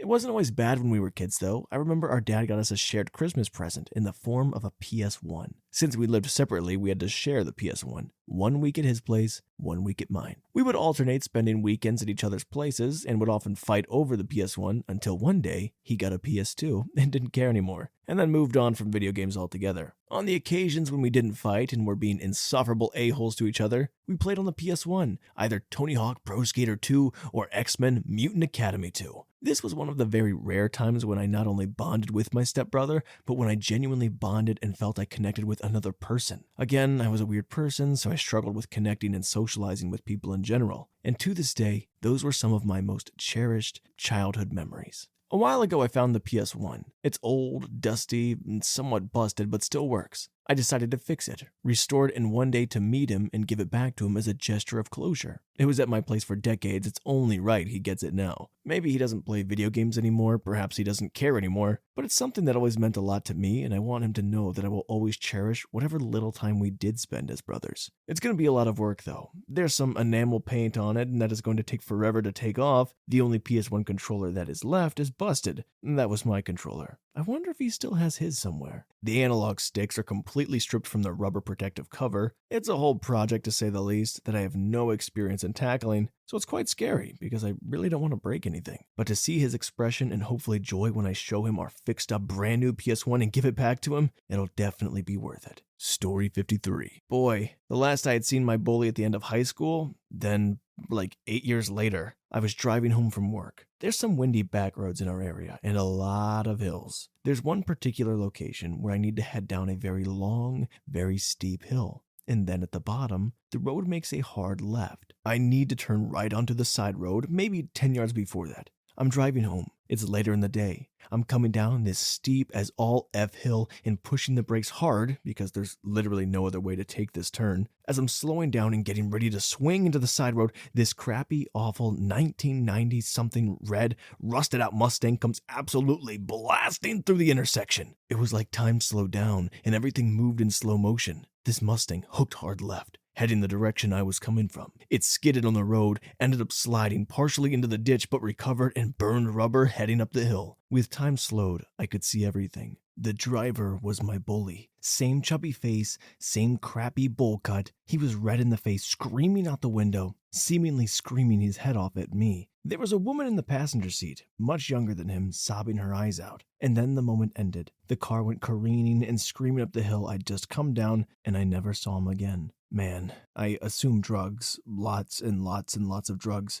Drugs are a heck of a drug. Story 54. Last I heard, she dropped out of her major, music performance. We both went to college for similar majors, and she bullied me because of my music dreams. Switched to elementary education. Still hasn't graduated and won't for another 2 years. All of her old high school friends hate her and haven't kept up, and she's still with her high school boyfriend, who is a doormat and only does what his father tells him to. Boyfriend is going to be a miserable finance bro, and her plans are to have a kid, quit whatever job she gets, and become a stay-at-home mom because he'll make so much money. Personally, I don't care about any of that. Only thing I care about is that she didn't succeed as a music major. After years of being told I'd never be good enough, that I was a bad singer and I'd never have what it takes, that I was ugly and no one would ever want me, I just graduated my university with a degree in vocal music education, more podium time as an undergraduate than some master's students, which is huge, and an incredible start to my career with a job that I love, and most people in my position would kill for. I also had 4 years of professors and professionals telling me I am enough and that I have always been enough. I just needed the right people to see it and help me get there. Maybe a bit more information than needed, but I guess I needed to get that off my chest. Story 55. He became a tribal cop and was caught texting some underage kids chicken pics. Now he's serving 30 years in federal prison. He was such a perverted punk in high school. He always got away with things because his family was more well-off and well-connected in the community. I was his victim until 9th grade, and I had a growth spurt. I went from 5'0" and skinny to 6'1" and jack in about a year. I couldn't stand bullies and ended up beating him up a few times for the effed up things he would do and say to my friends and family. Every time I got the best of him, he would say he was going to sue me and my family for everything we had. I always thought that was funny because my family was poor and didn't have anything a court could take. He would always try to retaliate when he had all of the cousins with him. On the few occasions when they would try something, I would just focus on him. I lump him up a bit while his wannabe gangsters ran away while throwing up gang signs and talking crap. Good times. Story 56. The officers found a wooden structure with a plastic wrapped around it in the front yard of the residence with some drug plants sticking up above the top of the structure in plain view. Police then approached the front door of the residence and reportedly observed several large marijuana plants enclosed on 3 sides by plastic with one side open towards the front of the residence. The officers then knocked on the door and made contact with Mr. Bully. According to the complaint, when questioned about the plants, both Bully and Mrs. Bully indicated they had knowledge of the plants, and Bully admitted to growing the marijuana to smoke. When police advised that they would be confiscating the plants, Bully stated, "This sucks. It was a lot of work," the complaint notes. Story 57. We reconnected through Facebook shortly before my divorce. It turns out he was about to file for divorce around the same time my ex-husband asked me for a divorce. When I opened up about it on Facebook, because after a few months of not mentioning my husband, people started asking questions, he reached out to me. Over the course of the next year, we grew to become close friends. He referred to me as his wing woman, and he was my wing man. We gave one another advice on dating. We helped each other through our respective issues with PTSD and the divorce process. We even got excited for the other when we started dating again. I gotta say, it's been amazing having a guy friend that only wants to be friends, and he's told me the same thing. So what happened to my bully? We became the best of friends, wouldn't trade his friendship for anything. Story 58. My bully went to the party with 2 other girls in my year during the school holidays. All 3 got drunk. She decided to drive drunk with the 2 other girls in the car. She crashed the car into a tree and one girl flew through the windscreen and the other one was critically injured. My bully walked away fine. She never came back to school after the accident. I ran into her almost 10 years later and she was a former version of herself, older, withdrawn, and sullen. We got chatting and she knew who I was. She was polite but awkward. It took her a few months to open up. She was ostracized after the accident, couldn't return to school as she feared for her safety, had to move cities, had no friends, and was ostracized by her own extended family. She feels guilty for destroying so many lives. I used to wish harm on her all the time when I was 15, thought of all the things I'd like to happen to her. I get no joy out of her situation now, it's sad. 3 families completely destroyed. Story 59. During secondary school, age 11 to 16 here in the UK, I was bullied incessantly by a core group of 4 to 5 people because of who and what I am. I was going through major health issues at the time. My dad nearly died twice when I was 11, and my mom also when I was 14. They both survived though, as well as being tested for autism and ADD and ADHD. Basically, I don't make friends well, or should I say people struggle to make me want to be friends with them because of the stereotypes. And coming out about my sexuality, this was in a time when being queer had horrendous stereotypes, more so than 2023. Basically, they bullied me to the point I didn't attend school for about a year, to the point they were adamant I wouldn't succeed at anything nor have a future compared to them or their futures. 30 years later, I'm at university,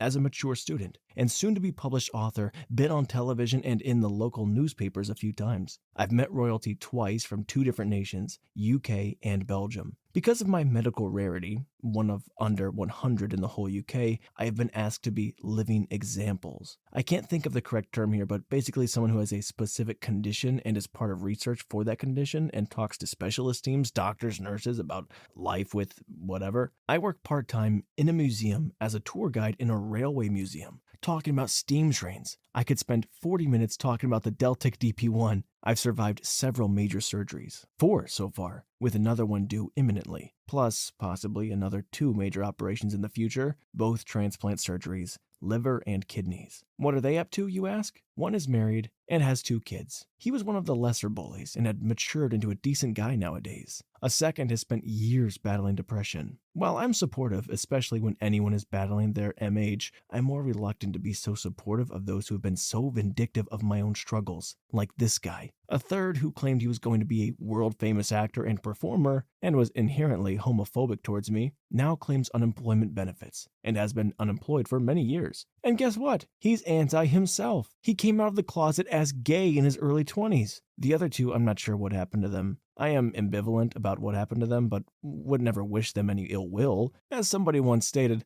life is like a sewer. What you get out of it depends on what you put into it. Story 60. Dang, all y'all bullies really just died or went to prison? That's crazy. I can't recall there really being a school bully at another high school I attended. One in Korea, one in Virginia. That being said, I was one of the bigger kids when high school started. I've been 5'11", 6 foot since I was 13, and was typically one of the parties involved in fights. Korea didn't have any guns, so fistfights were commonplace at my school. Then in Virginia, I was no longer one of the bigger kids, but I ran around with some kids that eventually got indicted by the FBI a few years back. Multiple videos on YouTube about their gang now and the murder that got them all caught up. But back when I ran with them, it wasn't quite as serious as they actually would call me to help them for their physical disputes. I not only had more experience in altercations than them, but also had a car before most of them. I ended up cutting ties with them before graduating high school, getting jumped out. The leader elected to punch me once in the face and call it even before I could even really catch the fade. My school had a bunch of super jocks, a number probably juicing. They would probably be the closest to school bullies, but I didn't personally ever catch any problems or witness them picking on anyone. Story 61. Finally, somewhere I can tell this story. So I went to school in a wall township, New Jersey, called the Ruby School. So during my time, I had this one kid who would bully the heck out of me from saying stuff about my grandparents who were Holocaust survivors. Grandfather passed in '01, grandmother passed in '09. So he would do things to me that would make me have a meltdown.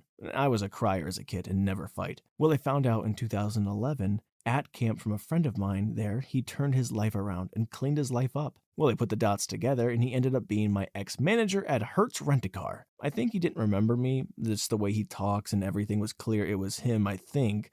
To myself, wow, my friend is right, he did turn his life around. He has gone from someone who would try to get a laugh out of someone going through a hard time to someone who was understanding. Heck, I overheard before I had a job interview with him, he was talking to his now wife. So yeah, he cleaned his life up for sure. Story 62. I don't really remember much of who actually bullied me except from two people. One has his own car or vehicle related company and flips houses. We live in a cheap city, so I'm pretty sure he got his first house mortgage at 20. And the fun part is he's managing his 12-year-old son that's a DJ and probably a gamer and a streamer too. He's single. I accidentally found him on Tinder about 2 years ago and he still looks the same. Emotionally disconnected. The other one got into drugs early. He actually found a wife in rehab. She tattooed his name all over her back and they got a kid. CPS was involved from the get-go. His sister now fosters his kid. They lasted a couple of years and she got cancer afterwards. Still alive, I think. They actually did the rehab in the drug rehabilitation program, and I had my first job as a social worker. I met him a few weeks ago, not sober. He's surprisingly friendly when he's drugged out and sober. I think he still regrets how he treated me, but I can't remember if I ever got an actual apology from him. Still, that's water under the bridge. I got a great life, despite the both of them being effing a-holes as kids, and in the context of the last one, I don't think he ever had a good childhood and deflected the trauma with drugs. And no, I'm not bitter or harbor resentment. We're all effed up in a way. Some of us just access the right tools for processing it along the way. Story 63. He became the golden child while I just became the weird kid. Then he physically interacted with a teacher, not sexually, yet she sued him for sexual harassment. That went nowhere. She became a used car saleswoman and he moved to Georgia, where he promptly joined the local high school football team and drank way too much water at practice and then died. There was a huge thing about celebrating his memory in my hometown and a GoFundMe to bring his body back home. The town was in tears. All I could think of was how relieved I was.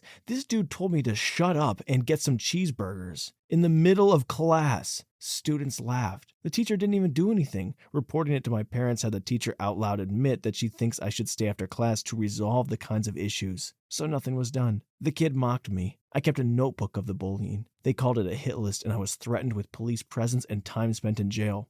I was 12. How would I know what was going to happen? My parents both came from work. I was almost suspended for keeping a list of the bullying because they thought I would hurt someone. Then he coordinated a lie with 3 other students and they all said I tried to threaten one of them. I take that back. I wasn't relieved. I celebrated. The evil effer was dead and the world did me a favor. It's been a decade and I still remember the weight coming off of my shoulders. Years of pain break you down and change you as a person. I'm not proud, but I celebrated and I effing own it. I hope he's rotting in hell. Look, again, I have to say I was never bullied, so I never want to invalidate someone's feelings. I don't know the experience or what you went through, but I will say, okay, regardless of what happens to your bully and whatever you wish on them, carrying around that much hate and that much pain and anger is ultimately going to do more damage to you than them. So just a friendly reminder to everybody to make sure you're working on you and you're trying to sort your own life out. Because as they say, the ultimate revenge is a life well lived. Story 64. Very typical mentally damaged, aggressive to everybody bully. John Bender from Breakfast Club is a good example of how he was. He traumatized a lot of kids. He was really bad. He lived right near me, and we always got along to an extent, but I saw the crap he pulled with others. He went to jail his senior year for brutally beating a kid outside the school. I saw him again when we were both mid-20s. And we caught up. He had HIV, but had quit drinking and was trying to get his life back on track and enter an apprenticeship for carpentry. He said his abusive dad died and that he took over his dad's house. His entire tone and mindset was just totally different. He was calmer, nicer, less aggressive. He's still alive today in that same house, and I still see him occasionally. Story 65. As a kid, I had a pretty bad stutter. Though working with a speech pathologist, I had it pretty well beat by the time I was 12. So I have a cousin my age. I'm 39, by the way, forgot to mention. We went to school together together in 5th grade, and he made my life a nightmare. Got other kids involved, especially his best friend, and relentlessly teasing me and physically pushing me around as I was not that big for my age. My dad got a new job about 1.5 hours away, so we moved. My stutter got under control, made new friends, and I got away from all that. I also got really involved with sports. Football was my best one. Flash forward to junior year of high school, and my high school moved into a different class size and changed districts. My cousin's school was now in our district. Cousin was a running back, and his buddy a lineman. Here I am now, 6'4", 230 pounds, 16-year-old lineman that made all-state junior and senior years. I saw them in the sideline at the coin flip and gave them a little wave. The look they had, I'll always remember. I beat the ever-living F out of those two all game, and my team beat the crap out of their team junior and senior year. It was awesome. Story 66. Not as extreme as others have mentioned, but something recent. She messaged me on Messenger, saying she looked for me for years, and if I do remember her. At first, I didn't really recognize her from her DP. I'm bad at remembering people's names and faces, actually. But then something in my brain clicked. She has a very unique name, and now I'd remember it for the rest of my life. It was petty, but so was she, and I realized I'm not really a forgiving person. She wasn't as bad as other bullies, but she made me feel belittled and insecure and cast out when I was 9 years old. So back to the question, what happened to her? She reached out like we were some kind of childhood friends who didn't meet each other for years. Blocked her. And honestly, I don't effing care where she is in her life right now. Story 67. I befriended him after him attempting to bully me and not backing down to him. Whether or not by my influence, I can't really say, but he ended up having a redemption arc where he went from being a bully, or the bully, to being the person that stands up for the little guy. I can think of an instance where I was walking through the halls and saw another one of my friends who was timid, small, and kind of weird, getting picked on, and the ex-bully turned friend came up, stepped between them, and said, "Why don't you bully me instead?" Situation was diffused before I had a chance to get involved myself. He is really a great guy now, has a wife and a child on the way, became an electrician, and is a fun dude to swig a couple of beers with and kick it. Story 68. There was this really effing dumb poser who kept getting into weird fights. One time he got into a tizzy because another kid was flying colors. It was a pink bandana for breast cancer awareness. One day this dude decides he's going to posture on me. Told me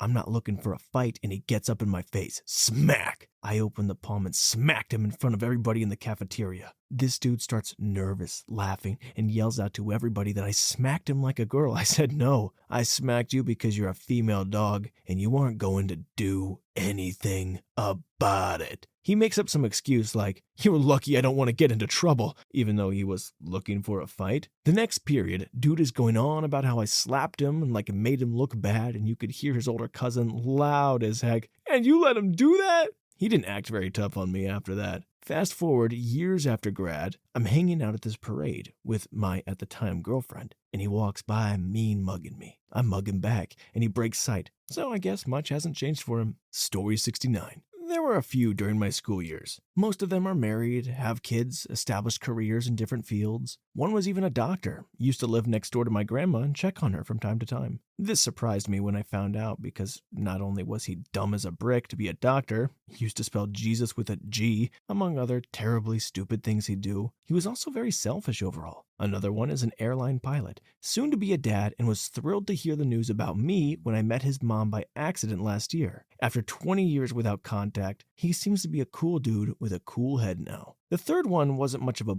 bully per se. During school, we were in the same class only on my last year of high school and had that bad boy vibe. Didn't care much about class and only wanted to chase girls, go to parties, and pick fights. Not at school. A few years after we graduated, he was so deep in drug use that he got in a fight with his dad after he was caught stealing home objects to sell and accidentally unalived him. Panicked and tried to make it look like a home invasion. He spent almost 10 years in jail and has been released. The last I heard, he opened a burger joint in my city. Story 70. Over 15 years ago in secondary school, my Ukrainian teacher would shout at the top of the lungs, "You are not attentive," when there was talking or anything else was going on he was trying to teach. The class would laugh, and then he'd shout, "You are not attentive," again but louder. This would happen nearly every time he taught my class. One day in science class, a bully walked up to me and punched me in the stomach for no reason, causing me to be winded. As I'm hunched forward trying to catch my breath, the teacher picked the bully up by the scruff of his collar. a foot or a meter off the floor,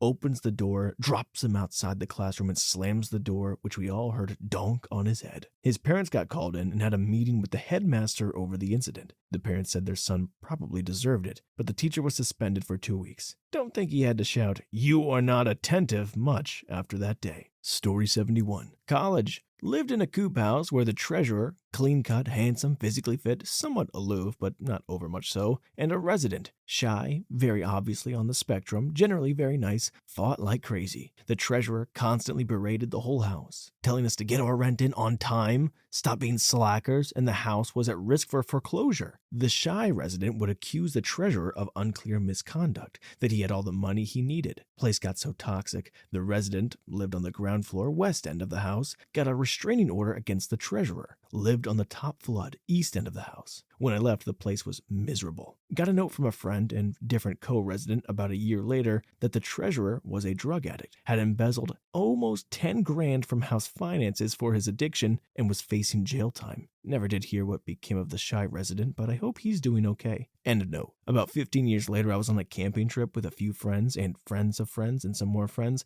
and the treasurer shows up. He's very friendly, seems to have turned his life around, and was there with his fiancée. He asked that I be discreet about our shared experiences, as he hadn't yet fully talked about his checkered past with her. I hope he's doing okay too, but I admit I was a bit nervous for those two. I dang well want to know my life partner's backstory really well before I decide to marry them. Story 72. There were two, grade school and high school. Both terrorized me. Both ended up regretting it. Grade school jumped me with a grinning audience. That included some of my best friends. That hurt. He ended up running away crying like a little female dog. His reign of terror abruptly ended. High school guy got in my face when I was working on something, jawed at me like the a-hole he was, and blocked my path. I shot my arm out, grabbed him by the throat, lifted him up, and placed him gently 18 inches to the side, and went calmly on my way. Mind you, he had like 6 inches on me, but adrenaline is a mighty drug. The look on his face gave me satisfaction I wish everyone could experience once in their life. The best part is how fast word spread that I was insane. Walking down the hallways was like Moses parting the Red Sea. It was glorious. What happened to them later in life? I don't really care, but I hope they learned some lessons. First of which,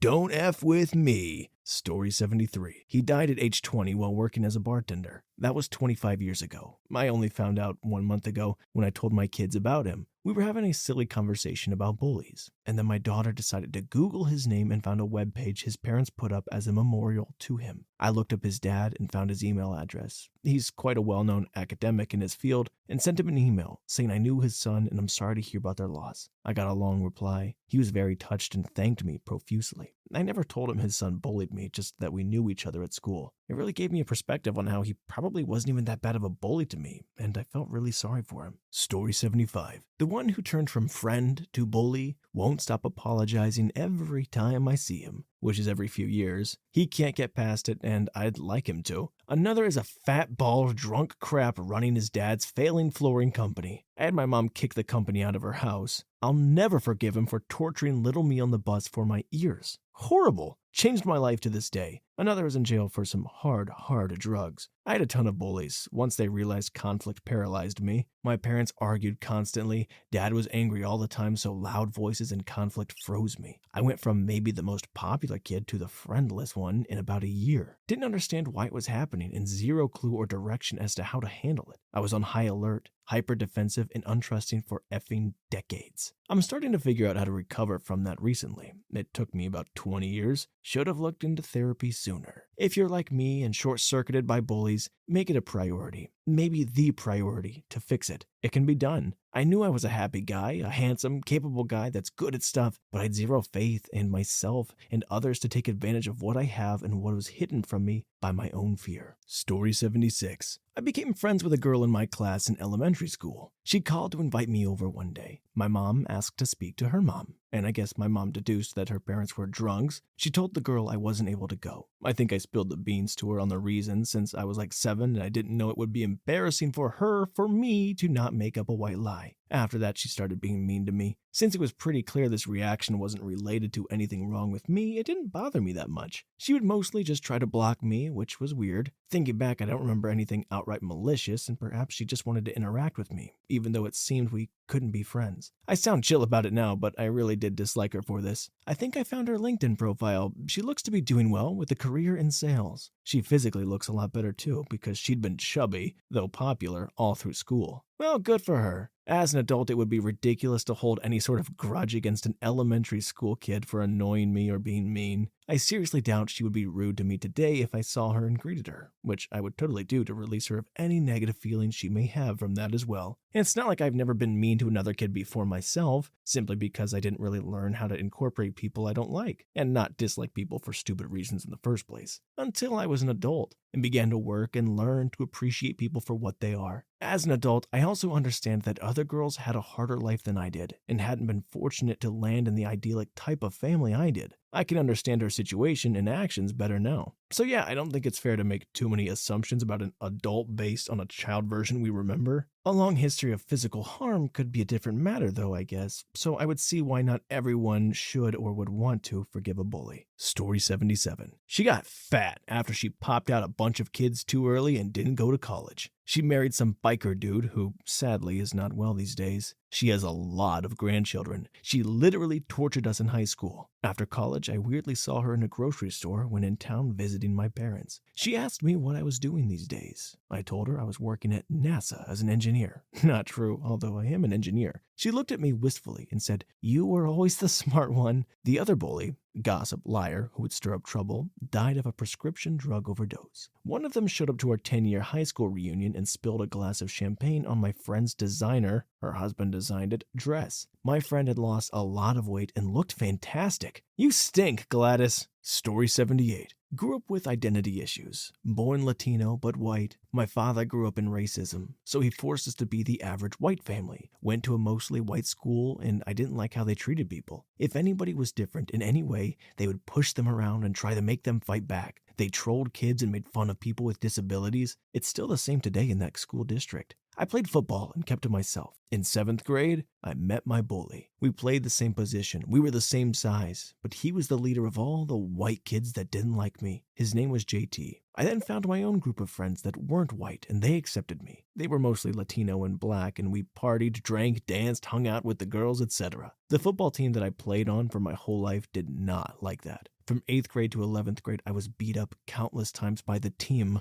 led by JT. Whenever my friends weren't around, they would gang up and jump me. I was pepper sprayed, forced into hot showers, had my head kicked in, and got put in situations where I always looked like the bad guy. It was to the point that I went into the coach's office with a huge welt on my head, both eyes barely open, broken nose, spitting out teeth. All of my clothes were torn, and I asked if he had a plan to stop it. We will call him Coach E.T. He literally asked me, "Stop what?" I didn't see anything. JT got into steroids heavily, and at some point we got into a heads-up fight. I won, but I got my butt kicked to win it. That was in 10th grade, my 3rd year varsity for football. I was 6'2", 230 pounds. Both me and JT got called up to play with the seniors in 8th grade. After that fight, nothing happened in school, but we had brawls outside of school, always ending up with me and JT being the main two people fighting. He was always doing drugs, and I was always drinking, so we beat the crap out of each other a lot. Anyway, years after school, I was bouncing at a bar. He just signed a lucrative baseball deal and came up to celebrate with a known drug dealer. It was a drug bar, so it wasn't an issue. He asked me to watch his back. I told him I would do my job. He got busted for drug possession and lost his contract. After that, he ran a landscaping truck for a while. Then around 2019, he died of an overdose. I held onto my grudge and my anger for a long time. I can't even type some of the things he did to me. Strangely, I became friends with his younger brother recently. While hanging with him one day, his mother kind of started asking me why she never saw me at her house with the rest of the team. I tried avoiding the questions, but she kept hitting me with them. I had to answer. I told her how bad my relationship was with her late son.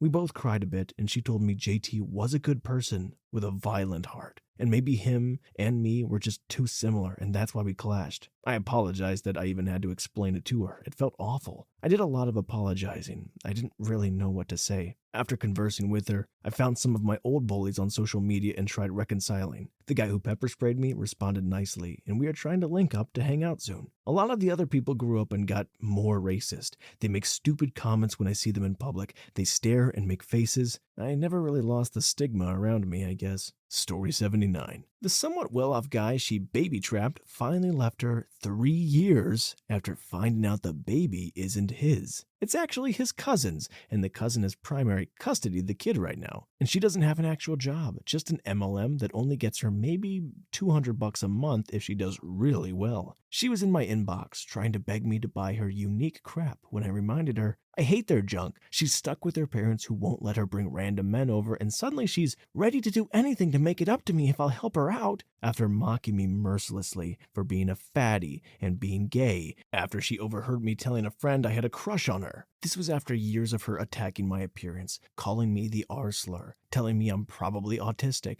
trying to tell people I'm trans, and desperately trying to convince them I tried to force her to suck the chicken I don't have. I'm kind of big both ways, and I have PCOS, so slight beard. But people had seen me change in the locker rooms, etc. She's miserable, has a curfew, isn't able to spend exorbitant amounts of money, can't go party, and for the first time in her life, she's expected to get a job or find other living arrangements. She has to become one of the peasantry. Story 80. I was not bullied by him, but did set him straight when I saw him consistently bullying 2 to 3 kids on the bus. I ended up throwing hands with him on the bus. We both got kicked off that year, but the bullying stopped. He still did it in school, but it was harder. I tell this part of the story as I bumped into him about 16 years after graduation. He was in a grocery store working for a vendor. Funny thing was that after he recognized me, he began apologizing profusely for his behavior in school. Said he found most of the kids he was the worst to and apologized a ton to them. He was really bad, and I felt horrible for those kids. He couldn't explain why he did it when I asked him. Thought it might have been his friend circle, wasn't his best choice, and his parents never cared or had any clue who he hung out with.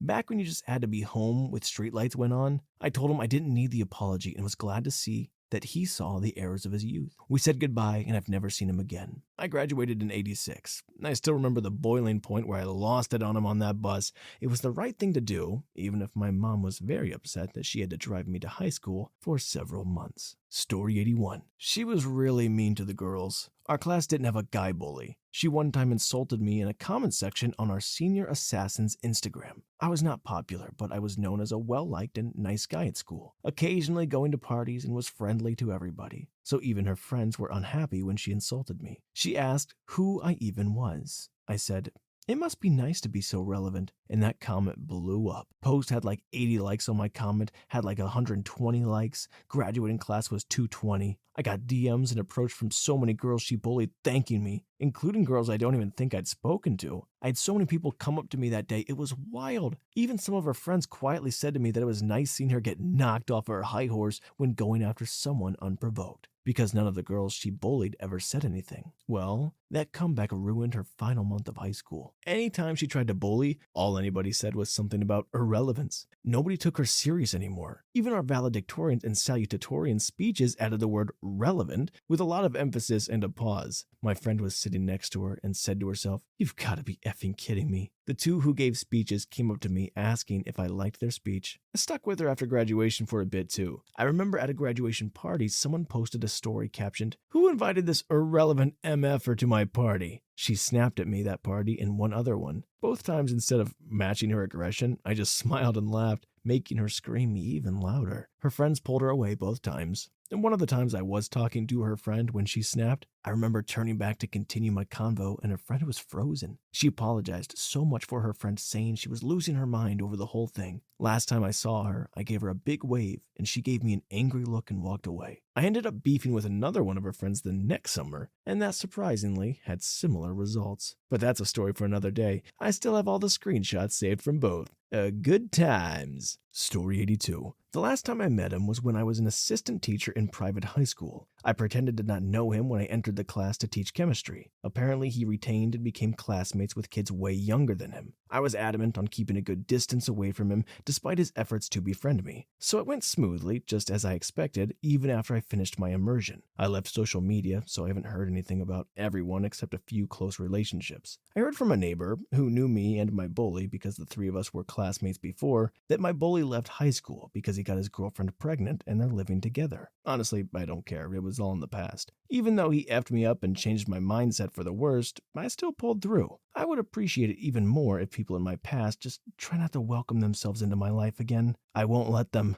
LMAO. Story 83. There was this bully in our class who just wouldn't stop bothering everyone, including me. One day I decided I had enough and decided to confront him. I walked up to him with an air of confidence like a true alpha and I told him to back off. But instead of backing down, he got even more aggressive. It was like he wanted to test my bravery or something.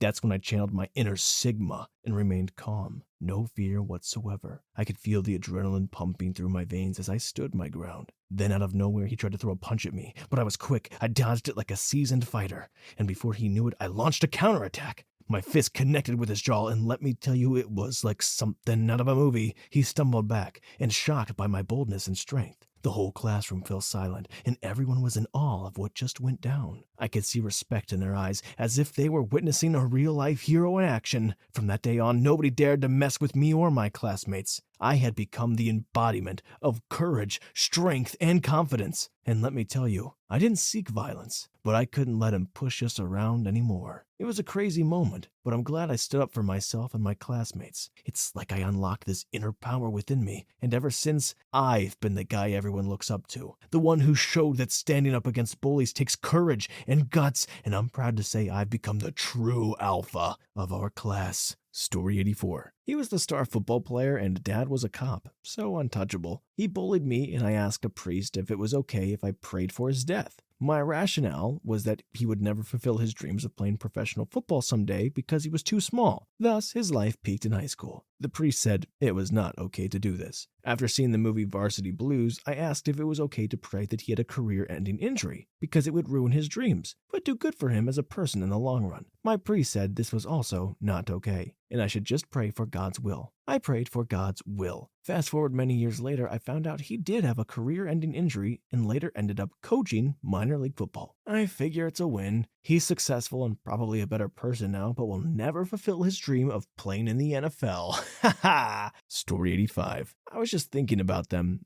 I don't know what happened to them after high school, but they mainly bullied me in middle school and got popular for it. Fast forward to high school, when everyone's slightly matured and focusing on life, no one really interacts with her. She's too immature and still depending on bullying tactics to gain favor. I also had a mini glow up and growth spurt. I remember I saw her for the first time in 10th grade. Since 7th grade, we went to a big high school and she just gawked at me. I later learned she told people she wouldn't have been so mean to me if she knew I would turn out to be so pretty. It made me even more disgusted. I never made eye contact with her again and pretended like she didn't exist. While she kept staring at me occasionally in the hallway between classes, I knew enough that I'd never let someone like that have access to me again. Story 86. Most of them are in prison or drug addicts or gang members. Was pretty likely considering their families. But I did get a satisfying win over one of the popular kids from high school recently. He took over a job I quit from, called me up to talk about one of my old clients that he now looks after. It's a kiwi fruit orchard. I now manage it. He's the rep for the pack boss. He asked me if I was going, and then started to critique what I was doing. So I professionally told him to F off and mind his own business, and he can deal with the orchard and the client when it comes time to pack the fruit, and that he should probably be out there trying to procure crop, rather than critique my job that he knows nothing about. He didn't take it well. Story 87. There weren't any bullies at my high school.